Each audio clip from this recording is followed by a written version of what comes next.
Hello friend, welcome to my channel RK novel podcast. Disclaimer, ये story केवल मनोरंजन के उद्देश्य से बनाया गया है। इसका उद्देश्य किसी भी जाति, धर्म या किसी व्यक्ति को ठेस पहुंचाना नहीं है। इसमें दर्शाए गए सभी पात्र, घटना, स्थान लेखक द्वारा लिखी गई लिखकीय कल्पना है और इसे गंभीरता से न लें। धन्यवाद। और आप लोग को कोई भी सवाल पूछना हो तो मेरे टेलीग्राम को ज्वाइन कर ले, क्योंकि एपिसोड सबसे पहले वही आता है। लिंक आपको डिस्क्रिप्शन बॉक्स में मिल जाएगा। एपिसोड 21, अविनाश आस्था का रोमांस। चलिए शुरू करते हैं। अब अविनाश और आस्था घर पहुंचते हैं। दोनों कार से उतरकर घर के अंदर जाते हैं। हॉल में सोफे पे बैठते हैं। तब तक मैड आके उन्हें पानी देती है।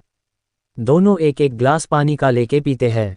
पानी पीने के बाद आस्था फ्रेश होने अपने रूम की तरफ जाती है। उसके पीछे पीछे अविनाश भी चला जाता है। आस्था रूम में पहुंचने के बाद वो वार्डरोब से कपड़े लेके बाथरूम में जाने लगती है, मगर तब तक अविनाश भी आ जाता है। वो पीछे से उसे गले से लगा लेता है, जिससे आस्था वहीं ही खड़ी रह जाती है। आस्था, अविनाश छोड़ो, मुझे फ्रेश होने जाना है। अविनाश, नहीं बीवी, कुछ देर ऐसे ही रहो न मेरे पास, मेरी बाहों में। आस्था फिर कुछ नहीं कहती न उससे दूर जाती है। कुछ देर ऐसे ही रहने के बाद अविनाश आस्था को अपनी तरफ करता है, जिसे आस्था का फेस अब दिखाने लगता है। अविनाश, बीवी, मैंने तुम्हें बहुत मिस किया। आस्था, मैंने भी तुम्हें बहुत याद किया। अविनाश, तो मैसेज या कॉल क्यों नहीं किया? आस्था, मुझे लगा तुम काम में बिजी होगे इसीलिए, मगर तुम्हें तो मुझे फ़ोन या मैसेज करना चाहिए था ना। अविनाश, मैं तुम्हें तुम्हारी स्टडी में डिस्टर्ब नहीं करना चाहता था इसीलिए। वैसे आज तुम्हारा दिन कैसा गया? आस्था, बहुत अच्छा गया। तुम्हें पता है राधिका कितनी बातूनी है, जिससे हमें डांट पड़ती है। ब्रेक में कैंटीन में गई, वहाँ जगह नहीं थी, इसीलिए वह से हम कॉलेज के नज़दीक कैफ़े में गए, फिर लेक्चर्स, मगर शांति थी आज। अविनाश, हम बहुत अच्छा दिन गया। तुम्हारा मतलब? आस्था, हम। ये बोलो उसके सीने से लग जाती है। अविनाश भी उसे बाहों में भर लेता है। फिर अविनाश धीरे से उसके होठों पे होठ रख देता है, किस करने लगता है। आस्था उसे दूर धकेल रही थी, जिसे देख अविनाश उसे दूर होके कंफ्यूज होके देखने लगता है। आस्था, अभी दिन है अविनाश, और मैं पसीने में तरबर हूँ। ये सुन अविनाश के फेस पे स्माइल आ जाती है। वो फिर से आस्था अपनी बाहों में लेके उसे किस करने लगाता है। अब आस्था भी उसका साथ देने लगती है। थोड़ी देर किस करने के बाद दोनों अलग होते हैं। अविनाश, मुझे तुम्हारे हर एक रूप से प्यार है। तुम जिस भी हालत में हो मुझे कुछ फर्क नहीं पड़ता। आस्था को ये सुन उस पे और प्यार आ जाता है। वो अविनाश के पैरों पे खड़ी होके उसके माथे पे शिद्दत से चूम लेती है, जिससे अविनाश की आंखें बंद हो जाती है। फिर आस्था उसकी दोनों बंद आंखों पे किस करती है।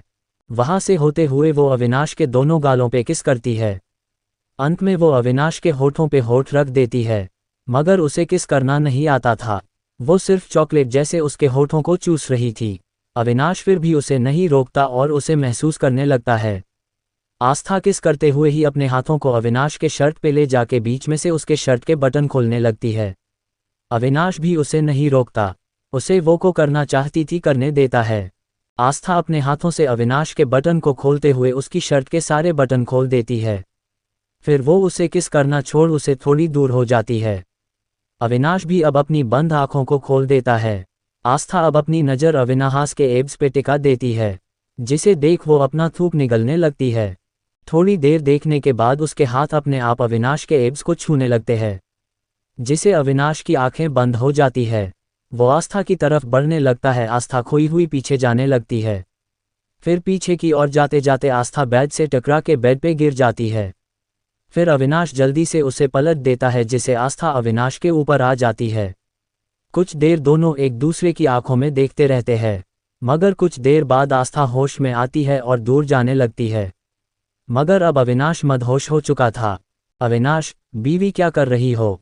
आस्था कुछ नहीं बोलती और शर्माने लगती है। उसे याद आता है कैसे उसने आगे बढ़ाकर किस किया था और फिर अपना कंट्रोल खोना, जिसे देख उससे कुछ भी नहीं कहा जाता। अविनाश, बीवी, मेरी तरफ देखो। आस्था थोड़ी आनाकानी करने के बाद उसकी आंखों में देखती है। उसकी इंटेंस नज़रों को देख उसकी आंखें खुद ही झुक जाती है।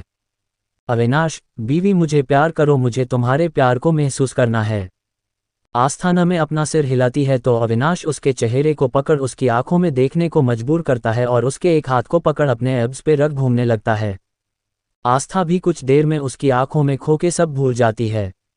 और उसके दोनों हाथ अब उसके एब्स पर मूव कर रहे थे, जिसे महसूस कर अविनाश की आंखें बंद हो जाती है। उसकी बंद आंखों को देख आस्था अपने होंठ जगह जगह फिराने लगती है। टाइम के साथ अब वो किस करने के साथ साथ बाइट भी करने लगती है, जिसे अविनाश की आहें निकलने लगती है। अविनाश से जब कंट्रोल नहीं होता तो वो खुद उसके ऊपर आके आस्था को अपने नीचे कर देता है।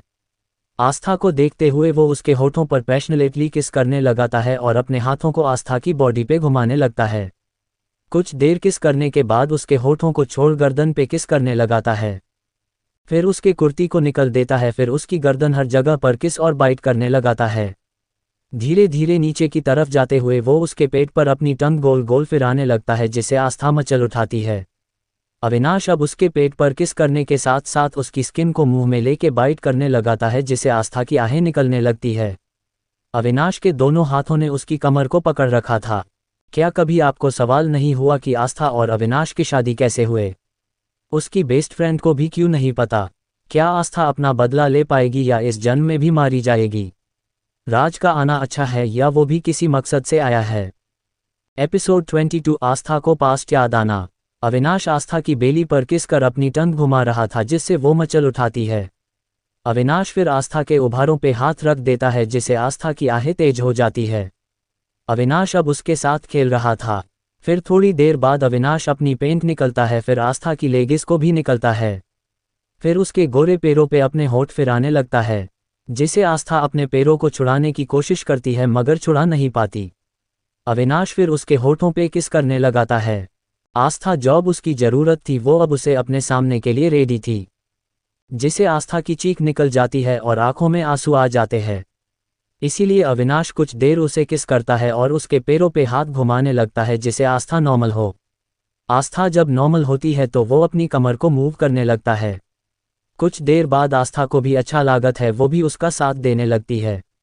कभी वो अविनाश के ऊपर होती, कभी अविनाश उसके ऊपर होता। दोनों एक दूसरे को प्यार जता रहे थे। 2 घंटे बाद वो उससे अलग होता है। दोनों पसीने से तरबतर थे। आस्था बहुत ज़्यादा थक है थी, इसीलिए अविनाश उसे कुछ देर सोने देता है। दिन के समय वो उसे उठाता है और बाथरूम में ले जाकर नहलाता है। फिर कपड़े पहनाकर नीचे ले जाता है और अपने हाथों से डिनर करवाता है। डिनर करवाने के बाद खुद भी खाता है। फिर उसे लेकर अपने रूम में जाता है और हग करके सो जाता है। आस्था तो पहले ही सो गई थी। आस्था अपने एक हाथ और पाँव को अविनाश के ऊपर डालकर आराम से सो जाती है। सुबह जब उसकी आंखें खुलती है, वो अपने आसपास बेड पे हाथ फैलती है तो देखती है वो तो खाली है। झट से उठकर बैठ जाती है। फिर फटाफट तैयार होके नीचे ब्रेकफास्ट के लिए जाती है। वहाँ भी उसकी आंखें अविनाश को ही ढूंढ रही थी। थोड़ी देर बाद जब उससे रहा नहीं जाता तो एक मेड जो उसे सर्व कर रही थी उससे पूछती है, आस्था, अविनाश कहाँ है? उन्हें ब्रेकफास्ट नहीं करना। मैडम सर तो कब के ऑफिस चले गए, वो हमें आपको ब्रेकफास्ट करवाने को बोल कर गए हैं। आस्था फिर फ़ोन से अविनाश को फ़ोन लगाने ही वाली थी कि उसमें अविनाश का मैसेज शो कर रहा था, इसीलिए वो पहले मैसेज चेक करती है। मैसेज, बीवी, मुझे पता है कि तुम मुझे ढूंढ रही होगी मगर मैं ऑफिस आ गया हूँ, ज़रूरी मीटिंग थी इसीलिए। अब अपना गुस्सा छोड़ खाने पे कंसंट्रेट करो कायू कि तुम्हें कॉलेज भी जाना है, ठीक है? Take care, be love you my बीवी, योर हस्बैंड अविनाश। उसका मैसेज देख वो अब खुशी के साथ ब्रेकफास्ट करने लगती है। ब्रेकफास्ट करने के बाद अपने रूम में जाके बैग लेकर कॉलेज के लिए निकल जाती है। कार में बैठे हुए ही याद करती है कि उन दोनों की शादी किस हालत में हुई थी। अविनाश ने उसे अपना लिया था मगर वो उसे न अपना पाई, जिसकी कीमत उसे अपनी जान देके चुकानी पड़ी। फ्लैशबैक, आस्था जब विक्रम के कहने पर क्लब जाती है तो देखती है कि अंदर से म्यूजिक की आवाज़ आ रही है, इसीलिए फिर वो अंदर की तरफ जाती है। अंदर जाके देखती है कि सब लोग डांस कर रहे हैं तो कोई कुछ पी रहा है। वो कभी भी ऐसे माहौल में नहीं रही थी, इसीलिए उसे कुछ भी पता नहीं था। वो इधर उधर मुंह घुमा के विक्रम को ढूंढने लगती है। कुछ देर में विक्रम उसे मिल भी जाता है तो वो उस तरफ चली जाती है। वहाँ जाके वो विक्रम को आवाज़ देती है। विक्रम उसे गले लगा लेता है, जिससे वो थोड़ी अनकंफर्टेबल हो जाती है, मगर वो उसे कुछ नहीं बोलती। विक्रम, थैंक्स यहाँ मेरे बुलाने पर आने के लिए। चलो मैं तुम्हें सबसे इंट्रोड्यूस करा देता हूँ। आस्था वहाँ के माहौल को देख अनकंफर्टेबल थी, ये बात भी विक्रम कभी नहीं समझ पाया। वो आस्था को सभी के पास ले जाता है और उनको आस्था से और आस्था को उनसे इंट्रो करवाता है। उनके ग्रुप में 3 लड़के 2 लड़कियां थी। जिसमें दो लोग समझदार थे, उन्हें किसी को परेशान करना बिल्कुल भी नहीं पसंद था, मगर बाकी के अमीर बाप की बिगड़ी औलादे थे। इंट्रो होने के बाद सब बातें करने लगते हैं, मगर उस ग्रुप में एक लड़के की नज़र उस पर जमी हुई थी। आस्था ये महसूस कर पा रही थी, मगर वो उसे अपने मन का वहम समझती है। कुछ देर बाद सब लोग डांस करने फ्लोर पर चले जाते हैं। विक्रम भी आस्था का हाथ पकड़ उसे अपने साथ डांस करने ले जाता है। थोड़ी देर आस्था शर्माती है, मगर फिर वो भी डांस करने लगती है। थोड़ी देर बाद विक्रम वॉशरूम की तरफ चला जाए है। वही वो लड़का जिसकी नज़र आस्था पर थी, वो उसके करीब आके दान करने लगता है और उसे टच करता है, जिसे आस्था को अच्छा नहीं लगता। फिर वो मुड़ कर देखती है तो कोई नहीं था, जिससे डर का वो सोफे पे जाके बैठ जाती है। तब तक विक्रम भी आ गया था। वो जब आस्था को सोफे पे बैठा देखता है तो वो भी आके बैठ जाता है, बातें करने लगता है। थोड़ी देर में सब आके बैठ जाते हैं, फिर वाइन ऑर्डर करते हैं। आस्था, मैं वाइन नहीं पीती। ये सुन विक्रम उसके लिए जूस ऑर्डर करता है। कुछ देर में वेटर आके उनके ग्लास उन्हें देने लगता है। आस्था भी ज़्यादा न सोचते हुए जूस लेके पीने लगती है। फिर सबकी बातें फिर से शुरू हो जाती है, मगर कुछ देर बाद आस्था को अपनी तबीयत सही नहीं लग रही थी, इसीलिए वो वॉशरूम जाके न कहकर चली जाती है। उसके जाने के बाद उनके ग्रुप का एक और मेंबर भी चला जाता है। आस्था वॉशरूम में जाके अपना चेहरा को धोने लगती है, मगर उसे अब गर्मी लग रही थी। समय के साथ उसे पता नहीं चल रहा था कि उसके साथ ये क्या हो रहा है। वही वो शख्स आस्था के पीछे जा रहा था, उसे विक्रम पकड़ के खींच लेता है, क्योंकि उसने सब देख लिया था मगर कुछ कहा नहीं था। वो शख्स, देख मैंने कुछ नहीं किया, मैं तो जा रहा था। विक्रम तिरछी मुस्कान से बोलता है, क्या वो लड़की तुम्हें चाहिए? तो वो शख्स हाँ में सिर हिलाता है। तो ठीक है, वो आज तुम्हारी, मगर मुझे फ़ोटो भेजना मत भूलना। 1 मिनट, वो तो तुम्हारी गर्लफ्रेंड है न, तो तुम ऐसा क्यों कर रहे हो? उस शख्स ने पूछा।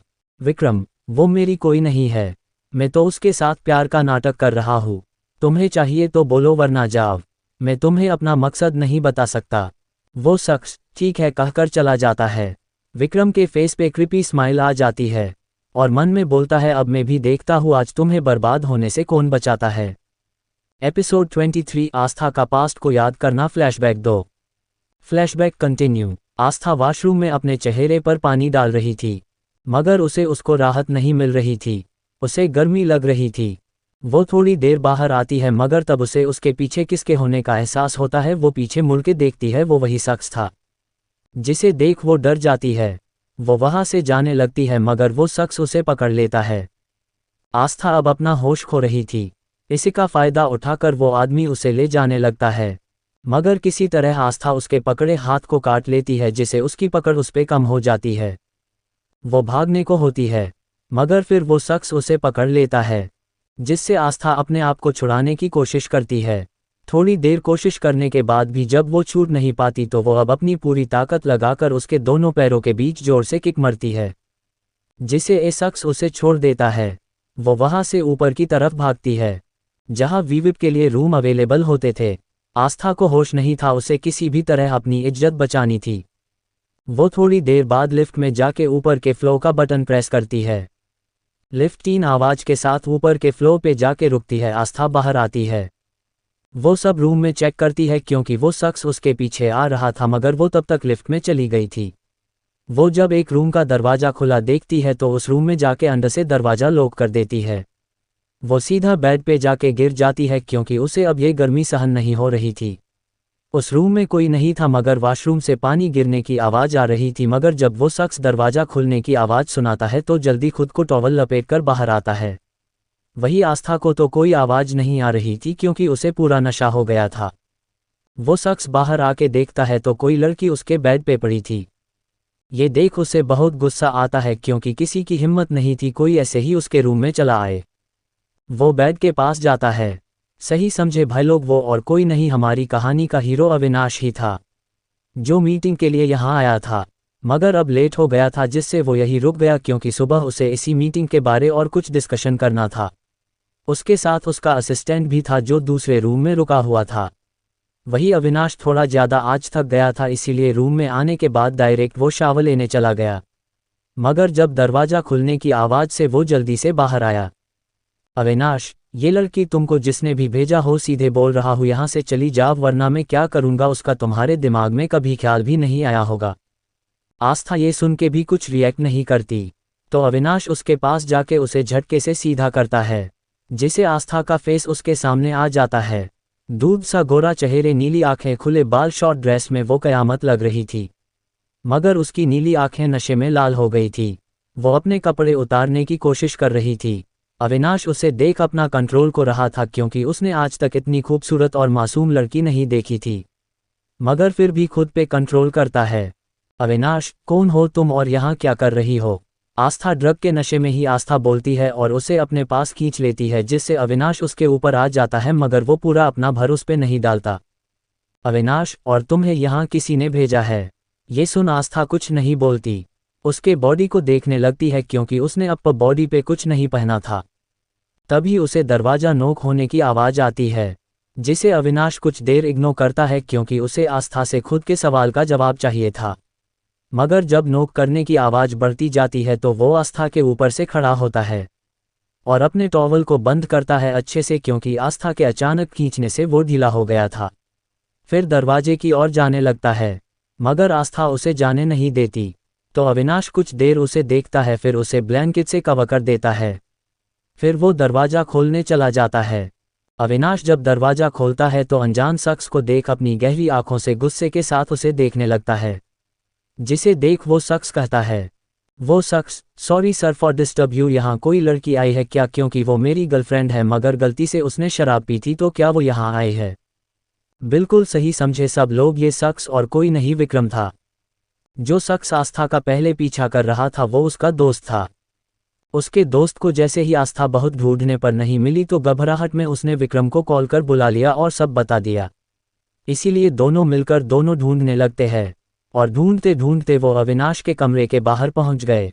मगर दरवाज़ा खुलने पर अविनाश को देख दोनों की सीटी पिटी गुम हो गई। आखिर अविनाश को कौन नहीं जानता था, इसीलिए इज्जत से पेश आ रहे थे। मगर वो दोनों अंदर देखने की कोशिश कर रहे थी कि आस्था अंदर तो नहीं, मगर अविनाश के खड़े रहने से वो अंदर नहीं देख पा रहे थे। अविनाश भी सब चीज़ें नोट कर रहा था। अविनाश सोचता है जो आदमी इस लड़की को अपनी गर्लफ्रेंड बता रहा है वो ऐसा क्यों कह रहा है कि इस लड़की ने शराब पी है, मगर मुझे इस लग रहा है जैसे उसे ड्रग दिया गया हो क्योंकि उसे गर्मी लग रही है। और अगर वो उसकी गर्लफ्रेंड है भी तो कोई बॉयफ्रेंड अपनी गर्लफ्रेंड को ऐसी हालत में अकेला नहीं छोड़ता, इसीलिए उसे शक हो जाता है। वो उन्हें कुछ भी न बताने का निश्चय करता है। अविनाश, नहीं यहाँ कोई नहीं आया, आप जाके कहीं और ढूंढिए और मुझे डिस्टर्ब मत कीजिएगा, जिससे मेरा टाइम वेस्ट ना हो क्योंकि मेरा टाइम बहुत कीमती है। सो आप यहाँ से जा सकते हैं। और हाँ, अगली बार नज़रें नीचे रख कर बात करना मुझी से क्योंकि मुझे पसंद नहीं कोई मेरे निजी जीवन हो या फिर ना हो उसमें टिकाच की करे, मुझे ये कतई बर्दाश्त नहीं समझे, वरना अगली बार अच्छे से समझा दूंगा। Now get lost. एपिसोड 24, आस्था अविनाश की शादी। Flashback continue. अविनाश विक्रम के मुंह पर दरवाज़ा बंद कर देता है जिससे उसे बहुत गुस्सा आता है मगर वो उसका कुछ नहीं कर सकता था। इन सब का जिम्मेदार वो अब आस्था को मानने लगता है, जिससे उसे आस्था पे और गुस्सा आता है। वहाँ से वो दूसरी तरफ फिर ढूंढने चले जाते हैं। वही दरवाज़ा बंद करने के बाद अविनाश पलटता है तो देखता है वहाँ बेड पे अब कोई नहीं है। इसीलिए कन्फ्यूजन में पूरे रूम को देखता है मगर वो उसे नहीं मिलती, जिससे अब पता नहीं क्यों अविनाश को गुस्सा आने लगता है। मगर तभी उसे बाथरूम से पानी गिरने की आवाज़ आती है, जिससे उसे समझ आ जाता है कि वो बाथरूम में ही है। पता नहीं ये जानकर उसे खुशी होती है। वो जाके बाथरूम पे नॉक करता है, तभी बाथरूम का दरवाज़ा खुल जाता है। वो देखता है आस्था शावर के नीचे खड़ी होकर अपने कपड़े निकलने की कोशिश कर रही है।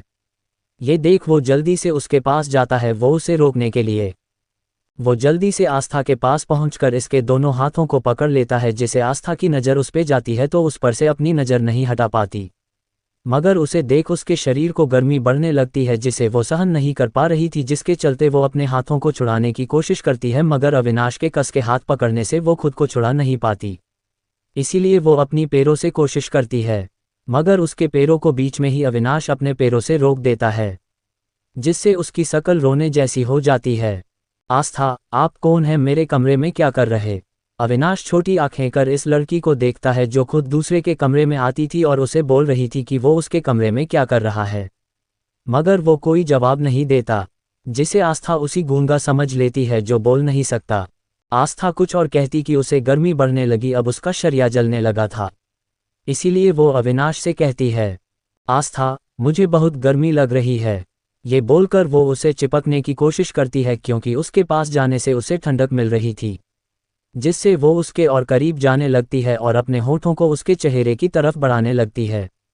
एक समय ऐसा आता है कि दोनों के होठ एक दूसरे के होठों को टच कर रहे थे। अविनाश उसे थोड़ा दूर करता है। अविनाश, तुम ये क्या कर रही हो? इसका तुम्हें आइडिया भी है? तुम ड्रग के नशे में मेरे करीब आ रही हो। कल को तुम फिर से मुकर गई कि तुम पहले मेरे करीब नहीं आई तो क्या होगा अगर तुमने मुझ पे झूठा इंजम लगाया तो? आस्था मगर कुछ सुनने को राजी हो नहीं थी, उसे बस अभी अविनाश चाहिए था। अविनाश देख सकता था कि आस्था अब खुद को कंट्रोल नहीं कर पा रही, अगर वो ऐसे ही रही तो वो मर भी सकती है। इसीलिए वो उसकी तरफ देखता है। अविनाश, मैं तुम्हें मेडिसिन दे दूंगा मगर उसके बदले में तुम्हें मेरा कहा मानना होगा। आस्था नशे में हाँ में सिर हिलाती है, जिसे देख आस्था को ब्लैंक पेपर पे साइन करने को कहता है, जिसे आस्था हाँ में सिर हिलाती है। अविनाश रूम में जाके पेपर और पेन लाके आस्था को देता है। आस्था के साइन करने के बाद उसका नाम पढ़ता है। आस्था नाम देख वो मुस्कुरा देता है। फिर बाहर आके अपने असिस्टेंट को डॉक्टर को लाने को कहता है और उस पेपर को मैरिज पेपर बनवाने को कहता है। ये सुन असिस्टेंट शॉक हो जाता है, मगर कुछ न कहकर पेपर लेके निकल जाता है। उसके जाने के बाद वो फिर से अंदर जाता है तो आस्था उसे पकड़ दीवार की तरफ पुशकर उसके होठों पे अपने होठ रख देती है और उसके करीब जाने लगती है, मगर उसे किस करना नहीं आता था। इसीलिए अविनाश के होठा को लॉलीपॉप के जैसे उसके होठों पे सिर्फ होठ रखे थे। अब आस्था के किस करने से वो भी बहकाने लगता है और उसे किस करने लगाता है। आस्था को भी ये अच्छा लग रहा था, उसका टच उसे बुरा नहीं लग रहा था। किस करते करते दोनों कब पैशनेट किस करने लगते हैं उन्हें पता ही नहीं चलता। 20 मिनट तक किस करने के बाद आस्था की हालत अब खराब हो रही, श्वास न लेने के कारण, इसीलिए वो उसे दूर होने की कोशिश करती है। अविनाश को भी समझ आ जाता है कि अब इस लड़की को सांस नहीं आ रही, इसीलिए छोड़ता है। मगर आस्था के उससे चिपके होने के कारण वो अब अपना कंट्रोल को रहा था। शावर में होने के कारण उसके कपड़े उसके शरीर से चिपक गए थे, जिससे उसकी बॉडी शेप साफ नजर आ रहा था। इसीलिए आस्था को पकड़ वो फिर से किस करने लगाता है और आस्था की कमर पकड़ उसे खुद की तरफ पुश करता है और वाइडली किस करने लगता है। किस के साथ बाइट भी अब करने लगता है। रही आस्था भी उसका साथ दे रही थी। थोड़ी देर बाद उसके होठों से अपने होठ अलग कर उसके माथे को बड़ी शिद्दत से चूम लेता है, जिससे उसकी आंखें बंद हो जाती है। फिर दोनों आंखों को, फिर दोनों गाल पे किस करता है, फिर उसके गर्दन पे किस करने लगता है और दूसरे हाथ से उसके पैर को ऊपर कर उसे सहलाने लगता है, जिससे आस्था के शरीर में गुडबम्स आ रहे थे। उसके पेट में तितलियां उड़ने लगी थी। वही अविनाश के हाथ अब ऊपर की तरफ आने लगे थे। वो उसकी ड्रेस को थोड़ा ऊपर की तरफ का उसके पैर को सहलाने लगता है। आस्था को भी अच्छा लग रहा था, इसीलिए उसे नहीं रोकती। अविनाश अब अपना चेहरा ऊपर कर देखता है तो आस्था भी अपनी आंखें खोल उसे देखती है। अविनाश, बस अब और नहीं, अगर इसे आगे बढ़ा तो मैं रुक नहीं पाऊंगा, ये बोल वो उसे देखने लगता है। मगर आस्था को कुछ सूझ नहीं थी, उसे उसका इस तरह रुक जाना बिल्कुल पसंद नहीं आया, इसीलिए वो आगे बढ़कर उसके माथे पे होठ रखती है, जिससे अविनाश की आंखें सुकून से बांध हो जाती है। अविनाश मन में सोचता उसका असिस्टेंट डॉक्टर को लेके आया क्यों नहीं, मगर आस्था की हालत देख उसे ये करना पड़ा, मगर वो खुद भी बहक गया। Episode 25 flashback end. Aastha Avinash की तरफ देखती है और उसे कहती है, Aastha, I need you. Avinash, तुम एक अनजान को ऐसा कैसे बोल सकती हो? तुम रुको, थोड़ी देर में डॉक्टर आ जाएगा। ऐसा बोल वो उसे दूर होने लगता है, मगर आस्था उसका हाथ पकड़ उसकी कमर पे रख देती है और उसके करीब आके कहती है, आस्था, मुझे पता है मैं क्या कर रही हूँ, मेरा बॉयफ्रेंड है, मगर उसका छूना मुझे पता नहीं क्यों अच्छा नहीं लगता। मागे तुम छू रहे हो तो अच्छा लग रहा है, और मुझे अभी तुम्हारी ज़रूरत है। मुझे ऐसा लग रहा है जैसे मैं मर जाऊंगी। ये सुन अविनाश को अच्छा नहीं लगता, इसीलिए उसकी कमर से पकड़ उसे खुद की तरफ पुश कर उसके होठों पे होठ रख देता है और किस करने लगता है। किस के साथ उसके होठों पे बाइट भी करता है, जैसे उसे किसी चीज़ की पनिशमेंट दे रहा हो। अब वो खुद को कंट्रोल नहीं कर पा रहा था, इसीलिए उसे लेके कमरे में आ जाता है, उसे बेड पे बिठाता है और उसकी ड्रेस के पास पैरों पे अपने हाथ चलाने लगता है। इसी बीच उनकी किस ब्रेक नहीं हुई थी। अविनाश अब उसके ड्रेस को ऊपर की तरफ करने लगाता है और उसके हाथ भी ऊपर जाने लगता है, जिससे आस्था मचल उठती है और अविनाश को खुद की तरफ पुश करने लगती है। वही अविनाश उसके हाथों को छोड़ उसकी गर्दन पे किस करने लगाता है, साथ में वाइल्ड होके बाइट भी करता है, जिससे आस्था की आहें इस कमरे में गूंजने लगती है। अविनाश अब उसके कंधे से पटी को खिसका देता है और वह पे किस करने लगता है। थोड़ी देर ऐसे ही किस करने के बाद वो उसे देखता है तो वो उसे ही देख रही थी। वो उसे देखते हुए उसके हाथों को अपने एब्स पर रखता है जिसे आस्था को ठंडक मिलती है। वो अपने हाथों को घुमाने लगती है जिसे अविनाश की आंखें बंद हो जाती है। फिर आस्था अपने हाथों को उसके एब्स पे रख किस कर लगती है। किस के साथ साथ उसकी स्किन को मुंह में लेके छोड़ती है। ऐसा करने से अविनाश की आहें निकलने लगती है। अविनाश अब उसे खुद से दूर करता है और उसकी आंखों में देखते हुए उसकी ड्रेस उतार देता है। उसकी बॉडी देख वो पागल हो जाता है और उसके सीने पर हाथ रख उसे मसलने लगता है जिसे उसकी आह तेज हो जाती है मगर उसे अच्छा लग रहा था। अब अविनाश के हाथ जगह जगह घूम रहे थे।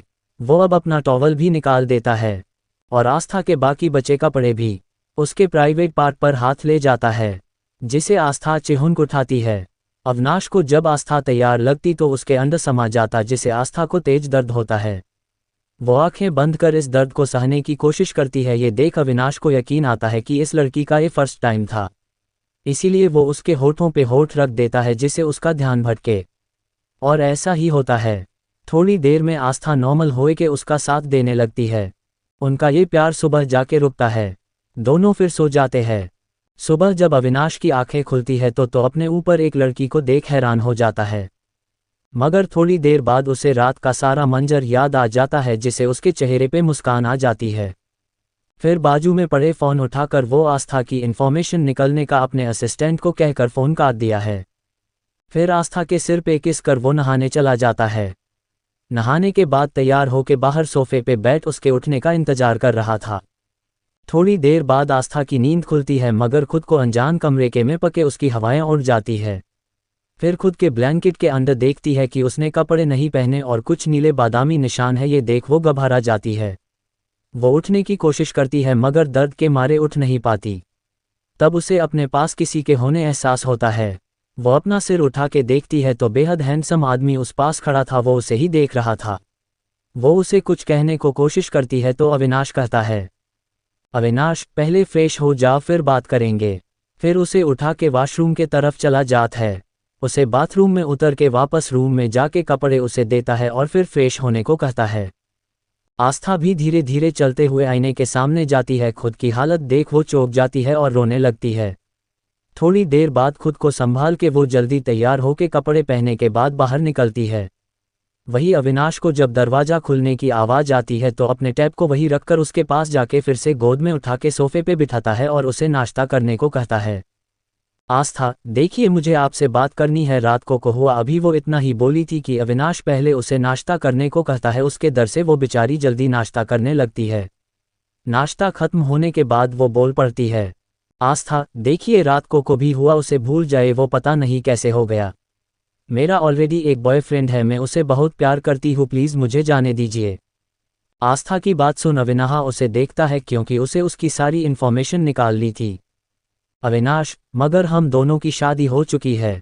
उसका क्या? आस्था, वो हम डाइवोर्स ले लेंगे।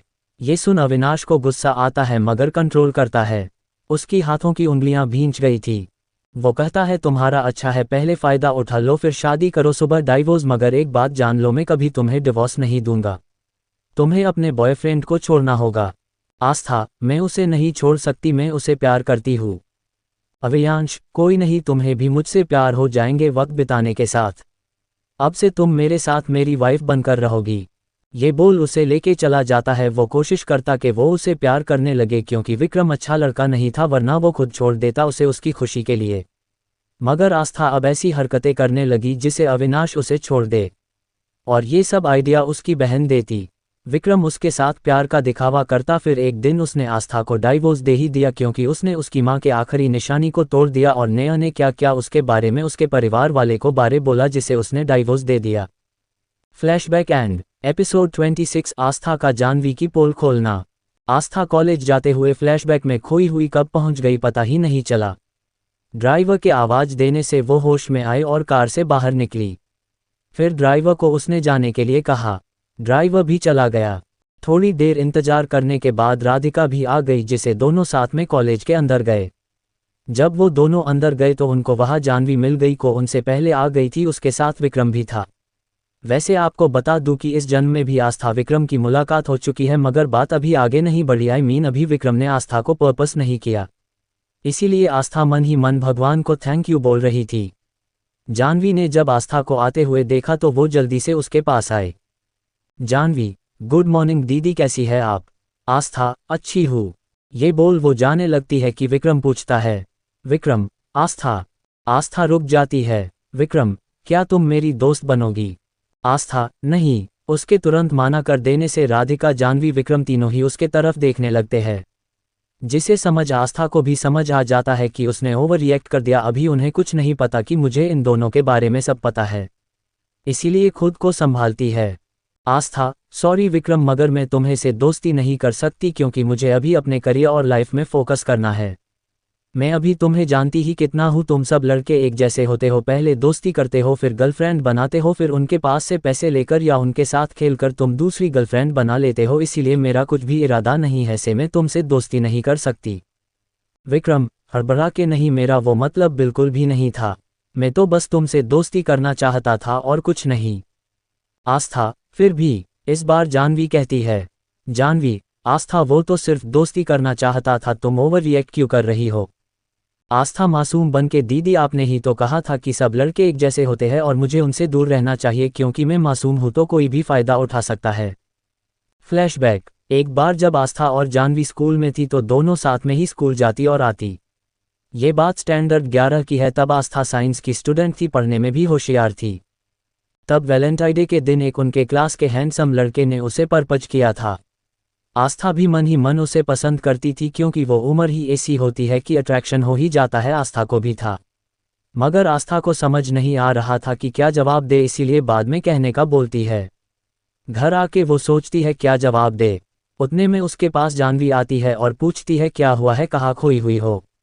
उसे सब पता था फिर भी पूछा। आस्था, हमारी भोली सी हीरोइन ने उसे सब कुछ बता दिया और एडवाइस मांगी। जाह्नवी, देखो मुझे गलत मत समझना, मगर सब लड़के एक जैसे होते हैं, पहले दोस्ती करते हैं, फिर गर्लफ्रेंड बनाते हैं, फिर मतलब निकलने के बाद छोड़ देते हैं, इसीलिए तू पहले पढ़ाई में ध्यान दे। उसकी ऐसी बात सुन वो हाँ में सिर हिलाती है। जाह्नवी, अच्छा चल, मैं तुझे डिनर के लिए बुलाने आई थी, चल जल्दी। आस्था भी चली जाती है। फिर दूसरे दिन उस लड़के को माना कर देती है, जिसे उस लड़के को बहुत दुख होता है, मगर वो समझदार था इसीलिए उसकी बात मानकर पढ़ाई पे फोकस करता है। मगर सच्चाई उसे जब किडनैप किया तब पता चली।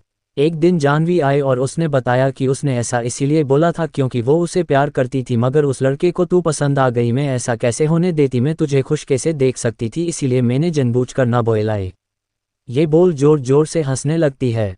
Flashback and. उसकी ये बात सुन उसकी सीटी पीटी गुल हो जाती है क्योंकि उसकी ये बातें उसी पर भारी पड़ रही थी। जाह्नवी, दीदी वो तो बस मैंने ऐसे ही कहा था क्योंकि वो लड़का आपके लायक नहीं था। उसकी ऑलरेडी गर्लफ्रेंड थी जो उससे दोस्ती करने नहीं देती थी किसी को भी। अगर कोई लड़की फ्रेंड बने तो उसे बहुत परेशान करती थी, इसीलिए मैंने ऐसा बोला। मगर विक्रम के बारे में ऐसा कुछ नहीं, इसीलिए आपको दोस्ती कर लेनी चाहिए। आस्था उसकी बात सुन मन ही मन हंसती है। आस्था, दीदी आप मेरी दोस्ती करवाना विक्रम से चाहती हो, कहीं कोई आपका मतलब तो नहीं है ना? ये सुन जाह्नवी सकपका जाती है और जल्दी से बोलती है। जाह्नवी, नहीं नहीं दीदी आप गलत मत समझिए, ऐसा कुछ नहीं, आपको उसे दोस्ती नहीं करनी तो कोई बात नहीं। आस्था, ठीक है फिर मैं चलती हूँ, वो क्या है न क्लास के लिए लेट हो रही हूँ, बाय, फिर मिलेंगे। ये बोल वो जाने लगती है, मगर जाह्नवी के पास रुक गिरने का नाटक करती है और जानबूझकर जाह्नवी को लेके गिरती है, जिसे आस्था को तो कम चोट आती है मगर जाह्नवी के पैरों में लग जाती है। उसे उठा भी नहीं जा रहा था। विक्रम जाके उसे उठाने लगता है, जबकि आस्था को राधिका उठाती है। आस्था जल्दी से खड़े होने की एक्टिंग करती है और जाह्नवी से कहती है, आस्था, सॉरी दीदी, पता नहीं कैसे मेरा बैलेंस बिगड़ा, मैं गिर जाती, इसीलिए मैंने आपको पकड़ने का ट्राई कर खुद को गिरने से बचाने के चक्कर में गिरा दिया। सो सॉरी दीदी। जाह्नवी भी उसकी बातों में आ जाती है क्योंकि आस्था उसे बेवकूफ़ लगती थी, उसने ऐसी समझ कहा, इसीलिए जाह्नवी विक्रम के सहारे उठाती है और उसे इट्स ऑक कह देती है। मगर वो फिर से गिरने लगती है कि विक्रम उसे कमर से पकड़ लेता है और कहता है, चलो मैं तुम्हें हॉस्पिटल ले चलता हूँ। आस्था, हाँ दीदी आपको हॉस्पिटल जाना चाहिए, अगर आपको कुछ हुआ तो मेरा ध्यान कौन रखेगा? जिसे सुन जाह्नवी मन ही मन आस्था को बेवकूफ़ कहकर हंसती है। जाह्नवी, आस्था तुम क्लास में जाओ, तुम्हें लेक्चर्स मिस नहीं करना चाहिए, मैं हॉस्पिटल चली जाऊंगी, ठीक है। आस्था, नहीं दीदी चलिए, मैं भी आपके साथ चलती हूँ हॉस्पिटल। जानवी, कोई बात नहीं, विक्रम है मेरे साथ, तुम जाओ, वैसे भी तुम्हारी बहुत छुट्टियां हो चुकी है तो अब लेना सही नहीं होगा। विक्रम, हाँ आस्था तुम्हारी दीदी बिल्कुल सही कह रही है, तुम जब मैं ले जाऊंगा हॉस्पिटल तुम्हारी दीदी को।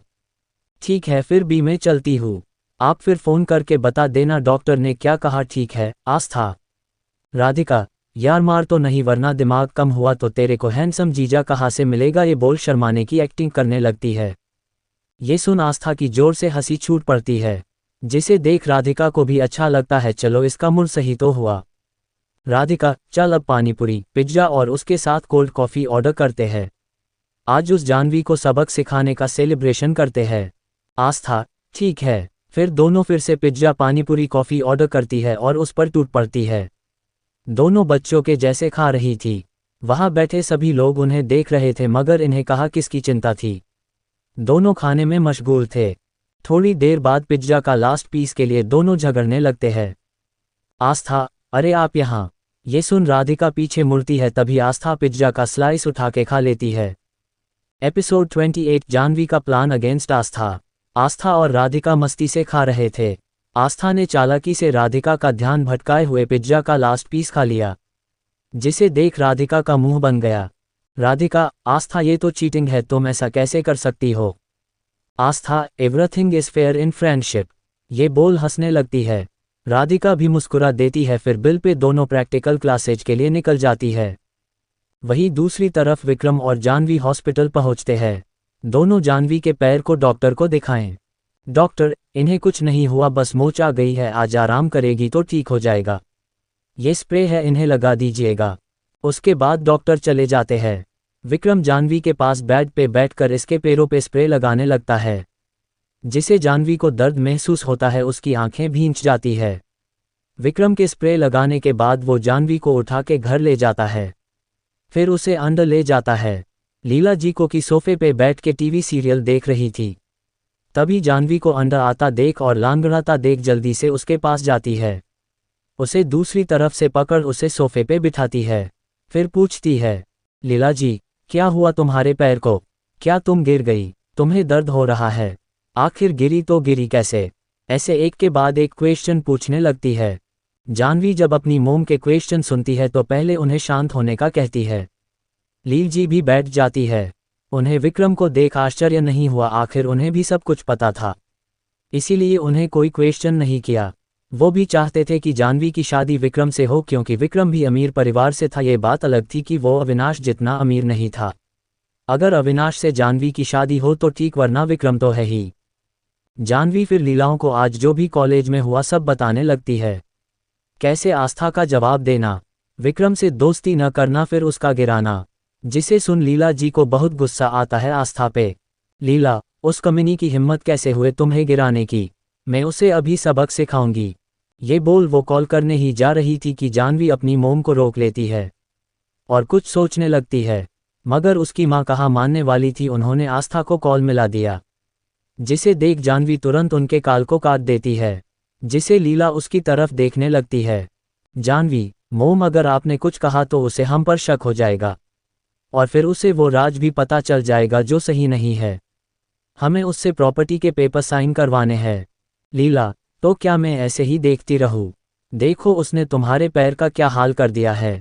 जानवी, डोंट वरी मॉम, ये जल्दी ठीक हो जाएगा। लीला, तो बता अब तेरे दिमाग में क्या चल रहा है, क्योंकि माँ हूँ तेरी, सब जानती हूँ, तू मुझे ऐसे ही नहीं रोकती, चल बता अब। ये सुन जानवी के होठों पे स्माइल आ जाती है, मगर ये कुटिल थी ना कि नॉर्मल।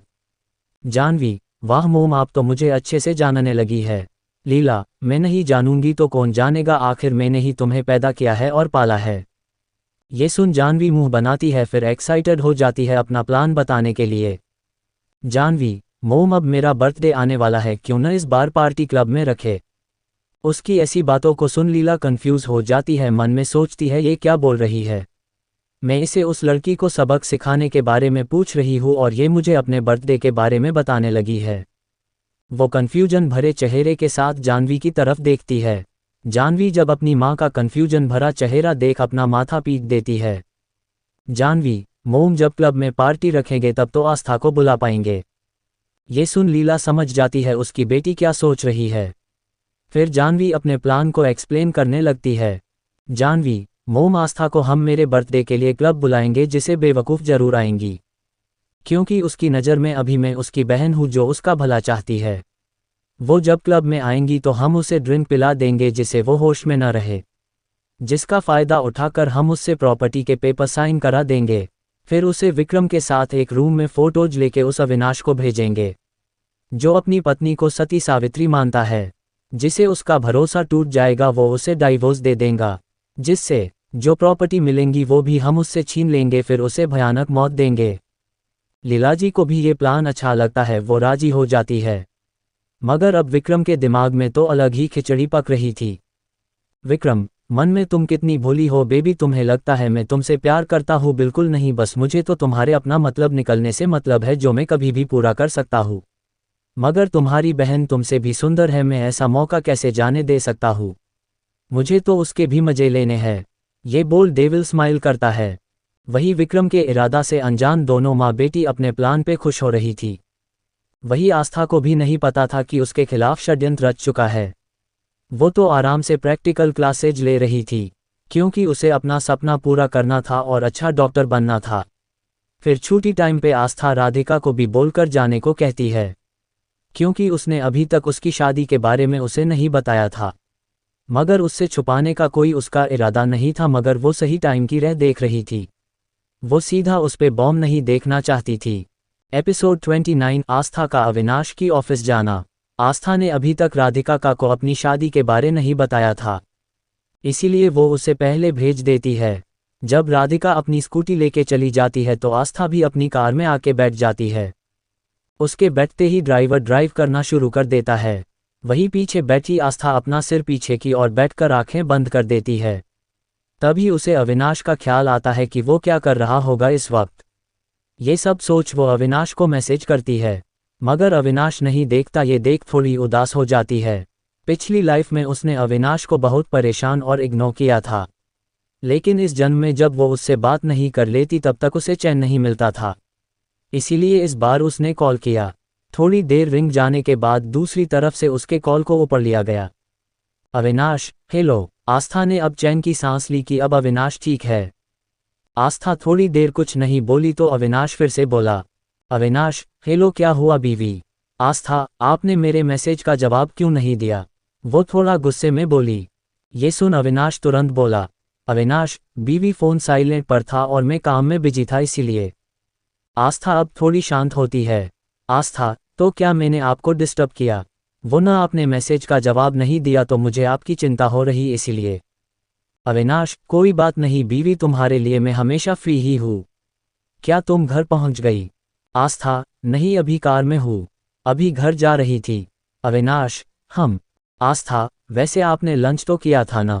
अविनाश थोड़ा हकलाते हुए, हाँ बीवी। आस्था, ज़रा बताएंगे कि क्या क्या खाया था खाने में? अविनाश ये सुन चुप हो जाता है, क्योंकि काम के चक्कर में उसने कुछ नहीं खाया था। सुबह भी वो जल्दी में निकल गया था। अगर उसने आस्था को ये बात बताई तो वो परेशान होगी ही, सोच बहने बनाने लगता है। मगर आस्था अविनाश को अच्छी तरह से जानती थी। वो हकला रहा है और जवाब नहीं दे रहा, इसीलिए उसने लंच नहीं किया होगा। क्योंकि पिछली लाइफ में भी वो ऐसा ही था, काम के चक्कर में अपनी सेहत का बिल्कुल भी ध्यान नहीं रखता था, जिससे उसकी तबीयत खराब हो जाती थी। मगर उस जन्म में उसे उसकी चिंता नहीं थी, मगर इस बार वो ऐसा कुछ नहीं होने देगी। आस्था, अविनाश अपने होश में आता है तो जवाब देता है, अविनाश, छोले भटूरे, सलाद और मिठाई। ये सुन आस्था को बिल्कुल भी अच्छा नहीं लगता कि वो उससे झूठ बोल रहा है, मगर वो उससे कुछ नहीं कहती। थोड़ी देर शांत रहती है, फिर फ़ोन को हाथ में दबके उसके स्पीकर पर हाथ रखकर ड्राइवर से कार को अविनाश के ऑफिस की तरफ जाने को कहती है। फिर स्पीकर पर से हाथ हटाकर आस्था अविनाश से बात करने लगती है। आस्था, ठीक है तो आप काम कीजिए, मैं रखती हूँ, शाम को घर जल्दी आना, ओके बाय। ये कहकर फ़ोन काट देती है और फिर अपने माइंड को शांत करने के लिए आंखें फिर से बंद कर देती है। वही अविनाश को भी झूठ बोल के बिल्कुल अच्छा नहीं लग रहा था, लेकिन अब क्या कर सकता था, क्योंकि लंच का टाइम टू कब का जा चुका था। फिर वो अपने काम में लग जाता है और सोचता है आज घर जल्दी जाएगा। ये सोच काम जल्दी से खत्म करने लगता है। वही 30 मिनट के बाद आस्था की कार अविनाश के ऑफिस के सामने रुकती है। ड्राइवर जल्दी से बाहर निकल के आस्था के लिए दरवाजा खोलता है। आस्था अपनी आंखें खोल देखती है कि वो अब अविनाश के ऑफिस के बाहर है। ये देख वो जल्दी से कार से बाहर आती है और ड्राइवर को जाने के लिए कहकर छुट्टी दे देती है, क्योंकि अब शाम होने ही वाली थी तो अब वो अविनाश के साथ ही घर जाएंगी। आज वो अविनाश को अच्छी खासी डांट लगाने वाली थी, जिसकी खबर अविनाश को नहीं थी। कार से निकलने के बाद ड्राइवर को जाने का बोल वो खुद ऑफिस की तरफ जाने लगती है। ऑफिस के अंदर जाके रिसेप्शन के पास जाके कहती है कि उसे अविनाश से मिलना है। ऑफिस में जब एम्प्लॉयज आस्था को देखते हैं तो उन्हें ग्रीट करते हैं, जिसे देख बेचारी रिसेप्शनिस्ट कंफ्यूज हो जाती है क्योंकि वो नई थी। मगर तभी वहां का एक एम्प्लॉय उसे जाने देने को कहता है, जिसे देख रिसेप्शनिस्ट कुछ नहीं बोलती, क्योंकि सब लोगों को ग्रीट करता देख उसे लगा कोई उसे औहदे वाला व्यक्ति होगा। मगर फिर भी अपने काम के लिए उसने आस्था से पूछा, रिसेप्शनिस्ट मैडम क्या आपके पास अपॉइंटमेंट लेटर है? आस्था नहीं। रिसेप्शनिस्ट सॉरी मैडम, तो हम आपको नहीं जाने दे सकते। आस्था क्या आप अविनाश के असिस्टेंट से बात कर सकती है कि आस्था मिलने आई है, ये बता सकती है? रिसेप्शनिस्ट यस मैडम प्लीज़ आप थोड़ा वेट कीजिए। ये बोल वो अविनाश के असिस्टेंट को कॉल करती है। दूसरी तरफ से जल्दी ही कॉल रिसीव होता है। असिस्टेंट हेलो क्या बात है? रिसेप्शनिस्ट कोई आस्था नाम की व्यक्ति बॉस से मिलना चाहती है, क्या मैं उन्हें भेजूं? ये सुन असिस्टेंट डर जाता है और उसे तुरंत भेजने को कहता है। इतना बोल वो फ़ोन रखने ही वाला था कि वो आगे कहता है कि आगे से उसे न रोका जाए। जब भी वो यहाँ आए उन्हें ऊपर भेजा जाए। ये बोल कॉल कट कर देता है। रिसेप्शनिस्ट भी ऑफ बोल कॉल कट कर देती है। रिसेप्शनिस्ट मैडम आप जा सकती है। Aastha I am impress your works. ये बोल वो ऊपर की तरफ चली जाती है, लिफ्ट लेके जो सीधा अविनाश के केबिन के बाहर ही खुलती थी। वो जब लिफ्ट से बाहर आती है तो उसे असिस्टेंट बाहर ही मिल जाता है। असिस्टेंट जल्दी से आस्था के पास जाके कहता है, मैडम आप क्यों आए, मुझे बोल देती मैं आपको ले आता। Assistant good evening madam, sorry मैं विश करना भूल गया। आस्था इट्स ओके, आप जाके अपना काम कर सकते हैं, मैं खुद चली जाऊंगी। असिस्टेंट ठीक है मैडम, कुछ चाहिए हो तो बोलना, या फिर मेरा कुछ काम हो तो। ठीक है फिर मैं चलता हूँ। असिस्टेंट जाने लगता है कि आस्था उसे रोकती है, जिसे सुन वो रुक जाता है। आस्था क्या अविनाश ने लंच किया था? असिस्टेंट घबराते हुए हाँ में सिर हिलाता है। असिस्टेंट मन में बोलता है, बॉस डेविल है तो मैडम भी काम डेविल, मुझे नहीं मिली। एक मुझे झूठ बोलने को बोलता है तो दूसरा जज से पकड़ लेता है। वो याद करने लगता है कि जब अविनाश ने उसे अपने कमरे में बुलाया था। फ्लैशबैक आस्था का कॉल कट हो जाने के बाद अविनाश अपने असिस्टेंट को कॉल कर बुलाता है। थोड़ी देर बाद अविनाश के केबिन के बाहर नोक होता है, जिसे सुन अविनाश उसे अंदर आने को कहता है, क्योंकि उसे पता था कि ये उसका असिस्टेंट ही होगा। वही असिस्टेंट अंदर आता है। असिस्टेंट क्या हुआ सर, आपने मुझे बुलाया? अविनाश कुछ देर उसे देखने के बाद बोलता है कि उसके मैडम का उसे कॉल आया था।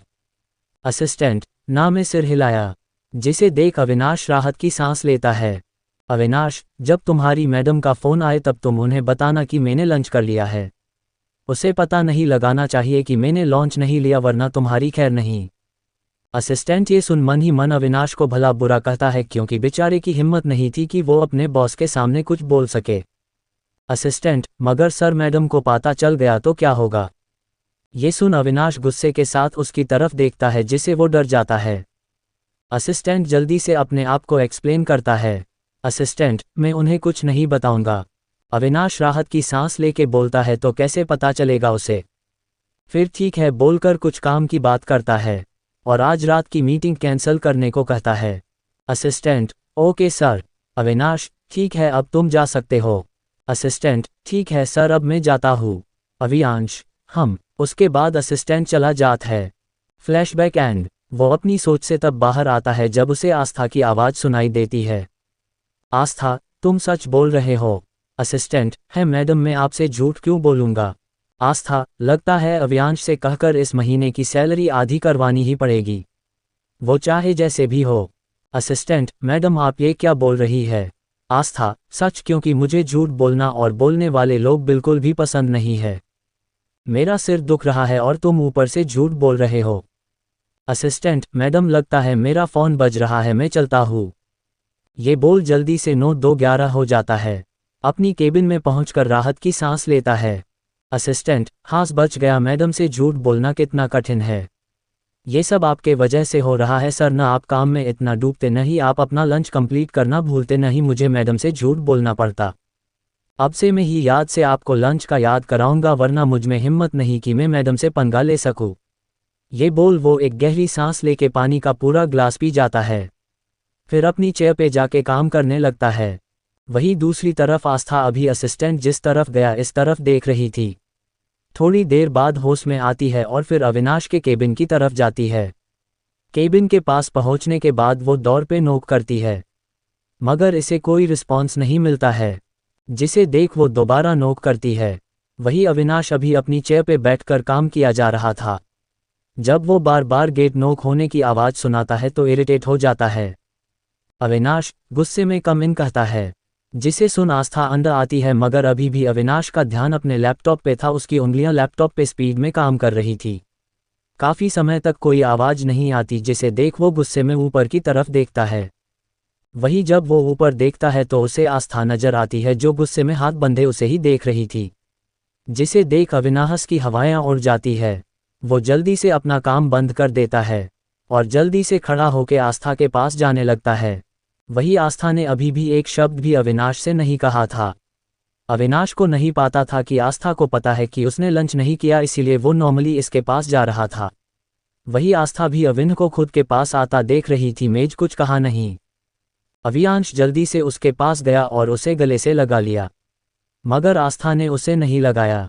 अविनाश, बीवी तुम यहाँ कैसे? तुमने मुझे बाय होता तो मैं तुम्हें लेने आ जाता ना। आस्था अब भी कुछ नहीं बोलती। थोड़ी देर बाद जब एवियन की अपने सवाल के जवाब नहीं मिलता, तब उसे एहसास होता है कि आस्था ने उसे गले नहीं लगाया। अविनाश, क्या हुआ बीवी, कुछ हुआ है क्या? तुम ऐसे गुस्से में क्यों लग रही हो? तुमने मुझे गले भी नहीं लगाया और सीधा ऑफिस आ गई। कॉलेज से तुम तो घर जाने वाली थी ना। आस्था ये सुन फाइनली अपना मुंह खोलती है। आस्था, क्या मतलब मैं यहाँ नहीं आ सकती? अविनाश, जल्दी से नहीं बीवी, जब तुम्हारा मन हो तुम यहाँ आ सकती हो। आस्था, तो क्या मुझे यही आने के लिए परमिशन लेनी पड़ेगी? अविनाश, बिल्कुल भी नहीं बीवी, ये तुम्हारा ही ऑफिस है, तुम जब चाहे आ सकती हो। आस्था, तो फिर आप सवाल क्यों कर रहे हैं? अविनाश, बीवी तुम अलग बिहेव क्यों कर रही हो? कुछ हुआ है क्या? आस्था, मतलब जब कुछ हुआ हो तभी आपके पास आ सकती हूँ मैं। अविनाश, नहीं बीवी, मेरे कहने का वो मतलब नहीं था। ये बोल वो फिर से आस्था को गले से लगा लेता है। आस्था अभी भी वैसे ही खड़ी थी। अविनाश, बीवी क्यों गुस्सा हो? क्या तुम मुझसे गुस्सा हो? ये बोल प्यार से उसे देखने लगता है और फिर उसके करीब जाने लगता है। थोड़े टाइम बाद अविनाश की सांसें आस्था अपने चेहरे पर महसूस कर सकती थी। अविनाश प्यार से उसे एक माथे को चूम लेता है, जिसे देख आस्था का गुस्सा थोड़ा शांत हो जाता है, मगर वो फिर भी उसे माफ़ नहीं कर सकती थी, क्योंकि उसने अविनाश को इतनी जल्दी माफ़ कर दिया तो वो फिर से यही करेगा। इसीलिए आस्था अविनाश को अपने से थोड़ा दूर करती है। अविनाश, बीवी जब तक तुम कहोगी नहीं तो मुझे कैसे पता चलेगा कि तुम क्यों गुस्सा हो? चलो पहले सोफे पर बैठो। ये बोल खुद उसका हाथ पकड़कर उसे सोफे पे बिठता है और खुद भी उसी के साथ बैठ जाता है। अविनाश, अब बताओ बीवी क्यों नाराज हो? ये सुन आस्था अपना मुंह दूसरी तरफ फेर लेती है, जिसे देख अविनाश उसके चेहरे को अपनी तरफ करता है। अविनाश, बीवी मेरी तरफ देखो। मगर आस्था नहीं देखती, उसका हाथ झटक देती है। अविनाश फिर भी हार नहीं मानता और उसके चेहरे को अपनी तरफ करता है, तो देखता है कि आस्था के आंखों में आंसू है। ये देख वो जल्दी से उसके आंसू पोंछ देता है। अविनाश, क्यों रो रही हो बीवी? आस्था, आपको क्या फ़र्क पड़ता है? अविनाश, बहुत फ़र्क पड़ता है मुझे। मैं तुम्हें हमेशा हंसते हुए देखना चाहता हूँ, ना कि रोते हुए। तुम जब रोती हो न तो मुझे बिल्कुल भी अच्छा नहीं लगता। तुम जब रोती हो तो मेरा मन करता है कि तुम्हें हमेशा हंसाऊं। तुम्हारी हंसी से मेरे चेहरे पर भी अपने आप मुस्कान आ जाती है। आस्था, तो आप काम ही ऐसे क्यों करते हैं जिसे देख मुझे रोना आ जाए? अविनाश, बीवी ऐसा है तो जब तक तुम मुझे नहीं बताओगी तब तक मुझे कैसे पता चलेगा मैंने क्या किया? आस्था, आपको नहीं पता मैं आपसे क्यों नाराज हूँ। अविनाश अब मासूम सा चेहरा बना के न में सिर को हिलाया, जिसे देख आस्था को हंसी आ गई, मगर वो खुद को कंट्रोल करती है। फिर अविनाश की तरफ देखती है। आस्था, आपने झूठ क्यों बोला? आपने लंच किया है। अविनाश, तुम्हें कैसे पता कि मैंने लंच नहीं किया? आस्था, आप जब भी झूठ बोलते हैं तो हकलाते हैं, और मुझे झूठ बोलना तो आपको आता ही नहीं। बस इसीलिए मैंने आपके पीछे कैमरा नहीं लगवाया है, मगर लगता है अब लगाना पड़ेगा। अवंश ये सुन शॉक्ड हो जाता है, क्योंकि आस्था को उसकी छोटी छोटी बातों के बारे में भी पता था जो किसी को भी नहीं पता था, जिसे जानकर उसे आश्चर्य होता है। दोस्तों, एपिसोड 30 रिपीट एपिसोड है, मी यूज अपलोड नहीं किया, ठीक किया यानी कमेंट में बताना। स्टोरी में आगे, story name is rebirth of my devil wife. में जाने आगे क्या होगा। ऐसे ही रोमांचक और इंटरेस्टिंग स्टोरी सुनने के लिए आरके नॉवल पॉडकास्ट को सब्सक्राइब कर ले ताकि वीडियो सबसे पहले आप तक पहुंच जाए।